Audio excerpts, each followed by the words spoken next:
Welcome to school of IAS academy. நாம் இப்போ பார்க்க போகிறது 9th ஸ்டாண்டர்ட் சயின்ஸ். இந்த வீடியோ உங்களுக்கு பிடிச்சிருந்தா லைக் பண்ணுங்கள், ஷேர் பண்ணுங்கள், கமெண்ட் பண்ணுங்கள், மறக்காமல் சேனலை சப்ஸ்கிரைப் பண்ணுங்கள். 9th ஸ்டாண்டர்ட் சயின்ஸில் நமக்கு மொத்தம் 27 பாடம் இருக்குது. நாம் இப்போ பார்க்க போகிறது 26வது பாடம், கணினியின் பாகங்கள். Page number 316.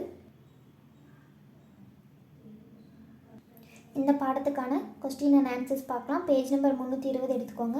ரோமன் லெட்டர் 2 சுருக்கமாக விடியலி. ஃபஸ்ட்டு கொஸ்டின், கணினியின் கூறுகள் யாவை? பேஜ் நம்பர் 316 எடுத்துக்கோங்க. பேஜ் நம்பர் 316 கணினியின் பாகங்கள், அந்த ஹெட்டிங் கீழே கணினியின் 3 பாகங்கள் ஆவன. அதிலிருந்து அந்த தேர்ட் பாயிண்ட் வெளியீட்டகம், அது வரைக்கும் ஃபஸ்ட்டு கொஸ்டினுக்கான ஆன்சர் மார்க் பண்ணிக்கோங்க. அடுத்தது செகண்ட் கொஸ்டின், உள்ளீட்டகத்திற்கும் வெளியீட்டகத்திற்கும் உள்ள வேறுபாடுகள் 2 கூறுக. Page number 316, 317.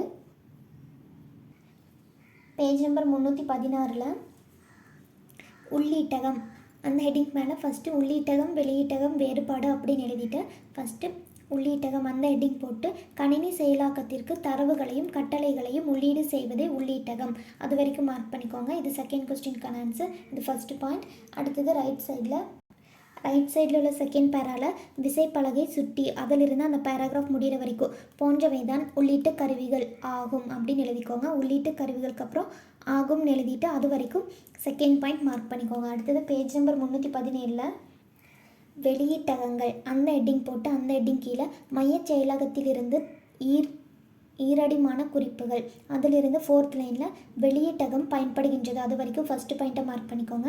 அடுத்தது கணினி திரை, அதிலிருந்து அந்த பேராகிராஃபில் லாஸ்ட்லேருந்து செகண்ட் லைன் வெளியீட்டகத்தின் கருவிகள் ஆகும் அப்படின்னு எழுதிக்கோங்க. அது வரைக்கும் செகண்ட் பாயிண்ட்டாக மார்க் பண்ணிக்கோங்க. இதுதான் செகண்ட் கொஸ்டினுக்கான ஆன்சர். அடுத்தது தேர்ட் கொஸ்டின், பல்வேறு இணைப்பு வடங்களை கூறி ஏதேனும் 3 விளக்குக. பேஜ் நம்பர் 318 எடுத்துக்கோங்க. பேஜ் நம்பர் 318 இணைப்பு வடங்களின் வகைகள், அந்த ஹெட்டிங்லேருந்து மார்க் பண்ணிக்கோங்க.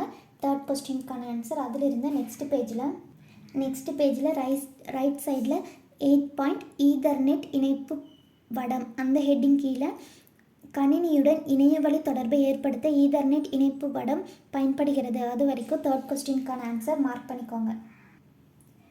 Thank you friends. இந்த வீடியோ உங்களுக்கு பிடிச்சிருந்தா லைக் பண்ணுங்கள், ஷேர் பண்ணுங்கள், கமெண்ட் பண்ணுங்கள், மறக்காமல் சேனலை சப்ஸ்கிரைப் பண்ணுங்கள்.